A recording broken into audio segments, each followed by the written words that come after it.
Millions of people in Cuba were without power on Friday after the island's largest and most efficient power plant failed, the energy minister said.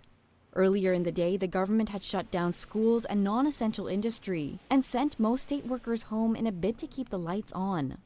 President Miguel Diaz-Canel said on X that, quote, there will be no rest until power is restored. Grid officials said they did not know how long it would take. The outage comes as residents are already struggling with shortages of food, fuel, water, and medicine. This resident says the situation looks bleak. Muy fuerte, muy fuerte. It's too hard. Too hard. This is in decline, and there are more and more blackouts. This is on the verge of total collapse. While demand for electricity grows, fuel supply has all but dried up on an island that produces comparatively little of its own. Prime Minister Manuel Marrero spoke on national TV on Thursday. He said the blackouts were due to the situation well known to most Cubans: deteriorating infrastructure, fuel shortages, and rising demand.